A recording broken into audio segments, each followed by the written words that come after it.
Today I'm going to start the final account of the partnership firm. So the entire syllabus of our 12th standard is totally regarding the partnership. Okay, so the basic theme of our syllabus is totally related to the partnership. In the 11th standard also, we learn the final accounts, but we learn the final accounts of the sole proprietary concern. 11th standard में भी हमने final accounts learn किया है, लेकिन जो 11th standards में हमने final account learn किया है is totally related to the sole proprietary concern. Okay, so now understand what is the basic difference between the sole proprietary concern and the partnership firm. Okay, इसमें से basic difference हमें पता होना जरूरी है. So what is the basic difference between the sole proprietary concern and the partners? Okay, so in the sole proprietary concern, there is only one person who runs the business. Okay, in the sole proprietary concern, there is only one person who runs the business, who taking all the management related decision, and that the single person is responsible for the profit for the business or losses in the business. In the sole proprietary concern में क्या होता है कि single एक person होता है, ठीक है, एक सिंगल पर्सन है जो बिजनेस रन करता है. तो वो अकेला इंसान, वो सिंगल पर्सन क्या करता है कि जो कैपिटल है वो कैपिटल इन्वेस्ट करता है.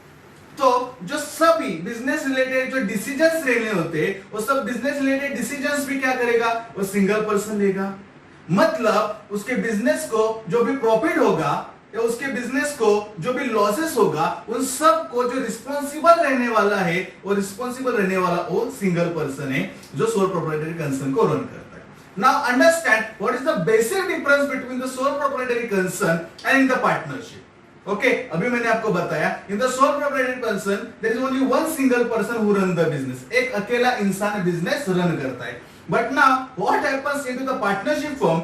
इन द पार्टनरशिप फर्म टू और more persons come together and form a business organization to run the business. ये सबसे बेसिक डिफरेंस समझ लीजिए. प्रोप्राइटरी कंसर्न में एक सिंगल पर्सन है जो बिजनेस रन करता है, लेकिन in the partnership firm two और more persons come together form the business organisation. दो और दो से ज्यादा पर्सन एक साथ आके क्या करते हैं, बिजनेस रन करते हैं. तो बेसिकली डिफरेंस अभी आपको समझ में आया होगा.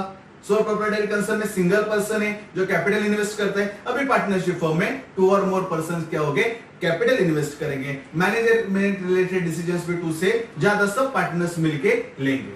Okay, now when we start the business, definitely we thinking about the expansion of the business. हम जब भी बिजनेस स्टार्ट करते हैं तो बिजनेस स्टार्ट करने के बाद हम एक्सपेंशन की बात करते हैं. Okay, expansion means we want to expand our business. हम अपना बिजनेस एक्सपांड करने की बात करते हैं. लेकिन all of you know that, हमें पता है if you want to expand the business, definitely want extra capital. अगर हमें बिजनेस एक्सपांड करना है तो सबसे बेसिक चीज क्या हमें लगती है, तो सबसे बेसिक चीज हमें लगती है वो क्या होती है, कैपिटल. समझ लीजिए, हमें सोल प्रोप्राइटरी कंसर्न में से हमें पार्टनरशिप फर्म में एंटर क्यों होना है, हमें क्यों पार्टनरशिप फर्म रन करनी पड़ती है, उसका बेसिक डिफरेंस समझ लीजिए. और आप सबको तो पता है एक का एडवांटेज है हमेशा दूसरे का डिसएडवांटेज रहता है, और दूसरे का डिसएडवांटेज है हमेशा दूसरे का एडवांटेज रहता है. समझ ले. तो अब हम समझ लेते हैं कि सोल प्रोप्राइटरी कंसर्न का क्या डिसएडवांटेज है जो पार्टनरशिप का एडवांटेज बनता है. So very first thing, if you want to start the business, if want to expand the business, definitely we require the capital. हमें किस चीज की जरूरत होती है, तो हमें कैपिटल की जरूरत पड़ती है. अब सोल प्रोप्राइटरी कंसर्न में अगर एक single person definitely business run कर रहा है, और अगर पार्टनरशिप फर्म में मोर देन टू पर्संस अगर बिजनेस रन कर रहे हैं, इसका मतलब सोल प्रोप्राइटरी कंसर्न में सिर्फ एक ही पर्सन कैपिटल इन्वेस्ट करने वाला होता है. और पार्टनरशिप फर्म में मिनिमम टू और ज्यादा से ज्यादा जितने पार्टनर्स रहेंगे वो सब मिलके क्या करने वाले हैं, कैपिटल इन्वेस्ट करने वाले हैं. तो डेफिनेटली अगर हम लोग कंपेयर करेंगे कैपिटल, तो सोल प्रोप्राइटरी कंसर्न के कंपेयर में पार्टनरशिप का कैपिटल डेफिनेटली क्या रहेगा, तो पार्टनरशिप का कैपिटल डेफिनेटली ज्यादा ही रहेगा. For example, sole proprietary concern में एक पर्सन बिजनेस रन कर रहा है और उसके पॉकेट में 50,000 रुपीज है. अगर उसके पॉकेट में 50,000 है तो मैक्सिमम 50,000 रुपीज है वो इन्वेस्ट करेगा.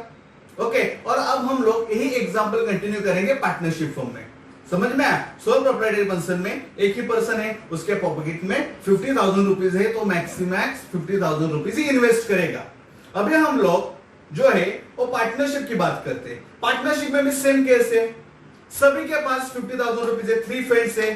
सपोज राम है, श्याम है, और उसके साथ अमित है, ये तीनों फ्रेंड्स है और हर किसी के पास कितने रुपीज है, मैक्स टू मैक्स 50,000 रुपीज ही है। लेकिन ये 50,000 रुपीज ये तीनों पर्सन, ये तीनों पार्टनर्स इंडिविजुअली इन्वेस्ट नहीं करने वाले, वो सब मिल के कैपिटल इन्वेस्ट करेंगे पार्टनरशिप फर्म में। मतलब एक के पास भी 50,000 रुपीज ही था, लेकिन वो सोल प्रोप्राइटरी कंसर्न में बिजनेस रन कर रहा है, तो उसका कैपिटल मैक्स टू मैक्स 50,000 ही रहेगा। और मैंने अभी आपको जो बताए, जो तीन फ्रेंड्स है उनके पॉकेट में भी 50,000 रुपीज ही है। अगर वो इंडिविजुअली तीन जन डिफरेंट बिजनेस स्टार्ट करते तो हर किसी के बिजनेस स्टार्ट करने के लिए कैपिटल 50,000 ही होता, लेकिन अब सबका मिला के कैपिटल कितना हुआ, 1,50,000। ये बेसिक डिफरेंस है, समझ में आया? सोल प्रोप्राइटरशिप में सिर्फ एक पर्सन कैपिटल इन्वेस्ट कर रहा है, इसके लिए उसे कैपिटल्स की लिमिटेशंस आ रही है।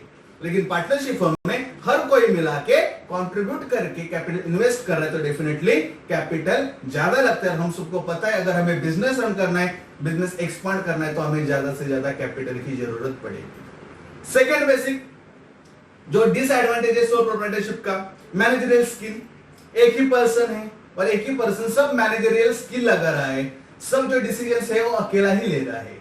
और अगर हम तो ऐसा बोल नहीं सकते कि इस दुनिया में ऐसा कोई भी इंसान नहीं है कि जो बोल सकता है कि मैं सर्वगुण संपन्न हूं, मुझे सब पता है, मुझे सब आता है, ऐसा कोई भी बोल नहीं सकता।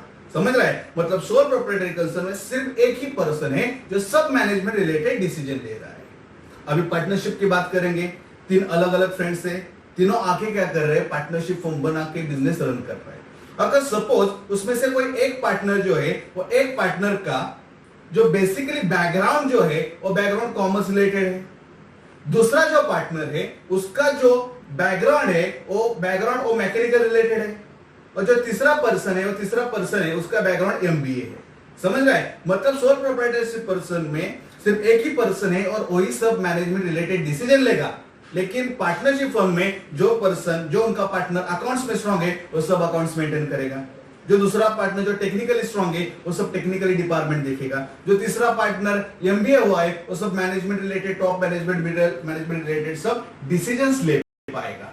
समझ रहा है? एक ड्रॉबैक होता है सोल प्रोप्राइटरी कंसर्न का, और वही एडवांटेज बन जाता है पार्टनरशिप फर्म में। इसीलिए when we think about we want to expand the business, definitely we require the capital, and comparatively sole proprietor concern in the partnership firm we have the lot of capital. हमें partnership firm में ज्यादा capital उधर हमें मिल सकता है। Okay, अब now समझ लीजिए कि हम लोग पार्टनरशिप फर्म में कैसे काम कर सकते हैं। Okay, when we form the partnership firm, we have to follow each and every regulations of Indian Partnership Act 1932।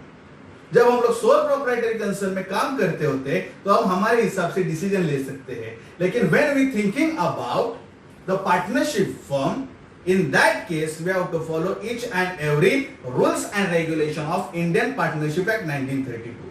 Or as per Indian Partnership Act 1932, two or more persons come together and form the business organization. Partnership Act 1932 में एक कहता है कि दो से ज्यादा person एक साथ आके क्या कर सकते हैं, बिजनेस स्टार्ट कर सकते हैं। चाहे तो तीन चार पर्सन एक साथ आके भी बिजनेस स्टार्ट कर सकते हैं, लेकिन कोई भी एक पर्सन या कोई भी एक पार्टनर जो है वो एक पार्टनर क्या कर सकता है, इन सब के बिहाफ, इन सबको मिलके रिप्रेजेंट करके जो day to day business activities है वो day to day business activities कर सकता है। अगर सभी पार्टनर्स को पॉसिबल है तो सभी पार्टनर्स मिलके भी क्या कर सकते हैं, ये जो पार्टनरशिप है वो पार्टनरशिप का फर्म बिजनेस रन कर सकते हैं। Now we talking about the features of this partnership. Partnership के features क्या होते हैं? So very first, the feature of your partnership firm, that's the agreement. Okay, partnership is the result of agreement. Without the agreement, you cannot enter into the partnership firm. अगर आपको partnership firm start करनी है तो इसके लिए आपको क्या करनी पड़ेगी, बेसिकली एग्रीमेंट करना पड़ेगा। Without the agreement you can not enter into the partnership firm. Now the agreement is basically of two type, oral और रिटर्न। ओके, एग्रीमेंट हम दो तरह से कर सकते हैं, एक जो होता है वो ओरली भी कर सकते हैं और दूसरा जो होता है हम लोग रिटर्न भी एग्रीमेंट कर सकते हैं। लेकिन अगर मैं आपको कुछ पूछूं कि कौन सा एग्रीमेंट हमारे लिए बेटर रहेगा, क्या हम लोग ओरल एग्रीमेंट करें या हम लोग रिटर्न एग्रीमेंट करें, तो बेसिकली जो उसका आंसर है वो आंसर हम सबको पता है कि हमें हमेशा रिटर्न में ही एग्रीमेंट करना जरूरी पड़ता है। क्योंकि अगर फ्यूचर में कोई प्रॉब्लम है, कोई डिस्प्यूट्स हुए, तो हम लोग कोर्ट्स में या किसी भी चीज को प्रूफ करने के लिए रिटर्न एग्रीमेंट हम लोग दिखा सकते हैं। अगर कोई भी चीज मैं आपको ओरली बोलता हूं या ओरली एक्सेप्ट करता हूं और उसके बाद अगर कोई प्रॉब्लम्स हो जाते हैं तो हम लोग ओरली एग्रीमेंट के खिलाफ कोई भी एक्शन नहीं ले सकते, इसलिए एग्रीमेंट वेरी इंपॉर्टेंट। ओके, और जो हम लोग एग्रीमेंट पार्टनरशिप फॉर्म में करते हैं उस एग्रीमेंट को हम क्या करते हैं, पार्टनरशिप डीड। क्या कहते हैं उसे, पार्टनरशिप डीड। समझ लीजिए, partnership deed having definitely lot of importance into the partnership form. Partnership form में पार्टनरशिप डीड क्यों ज्यादा से ज्यादा इंपॉर्टेंस है, क्योंकि Indian regulation, Indian Partnership Act 1932 हमें कुछ कुछ चीजों में एग्जेम्पशंस जो देते हैं और हम लोग सब पार्टनरशिप डीड में कर सकते हैं। फॉर एग्जांपल, एज पर इंडियन पार्टनरशिप एक्ट 1932 किसी भी पार्टनर को इंटरेस्ट उनके कैपिटल के ऊपर नहीं मिल सकता है, लेकिन अगर आपको आपके कैपिटल के ऊपर इंटरेस्ट चाहिए तो फिर आपको वो पार्टनरशिप डीड में मेंशन करना पड़ेगा। एज पर इंडियन पार्टनरशिप एक्ट 1932 हम किसी भी पार्टनर को सैलरी पे नहीं कर सकते, लेकिन अगर आपको किसी भी पार्टनर को सैलरी पे करनी है तो इस रिलेटेड आपको प्रोविजन सिर्फ पार्टनरशिप डीड में करनी पड़ेगी। समझ रहा है? So means when you start the business you have to record all the detailed rules and regulation regarding how you're going to develop your business, how you're going to run your business, what is the provisions, what is the rules and regulation of your business। ये सब चीजें आपको partnership deed में mention करनी पड़ेगी, इसलिए आपको agreement जो है एग्रीमेंट ठीक तरह से करना पड़ेगा। जो सेकंड फीचर है पार्टनरशिप फॉर्म का, वो फीचर है आपका registration. Okay, registration in India, अगर हम लोग इंडिया की बात करें तो पार्टनरशिप फॉर्म का रजिस्ट्रेशन कंपलसरी नहीं है, लेकिन अगर हम महाराष्ट्र स्टेट की बात करें तो महाराष्ट्र स्टेट में आपको अगर पार्टनरशिप फॉर्म के अंदर अगर आपको बिजनेस रन करना है so you have to compulsory registered your firm with the state government. समझ रहे? पार्टनरशिप फॉर्म में अगर आपको बिजनेस महाराष्ट्र में रन करना है, फिर आपको जो बिजनेस है, आपका जो फर्म है, वो स्टेट गवर्नमेंट के साथ रजिस्ट्रेशन करनी पड़ेगी। अदरवाइज बाकी जो स्टेट्स है वो बाकी स्टेट्स में आपको कोई भी रजिस्ट्रेशन करना नहीं पड़ेगा। ठीक है, जो थर्ड फीचर है आपका पार्टनरशिप फर्म का वो है लॉफुल बिजनेस। क्या है? Lawful business. So now understand, when you run the business under the partnership firm, आप अगर पार्टनरशिप फर्म के अंदर बिजनेस रन कर रहे मतलब आप इंडियन पार्टनरशिप एक्ट 1932 को फॉलो करने वाले हो, ऐसे उसका मीनिंग होता है। तो डेफिनेटली आप ऐसे ही बिजनेस कर सकते हैं जो हमारे लॉ के अंदर एक्सेप्टेबल है। जिस बिजनेस को हमारा लॉ एक्सेप्ट करता है, जिस बिजनेस को हमारे लॉ के हिसाब से मान्यता मिली है, हम इसी तरह के बिजनेस कर सकते हैं।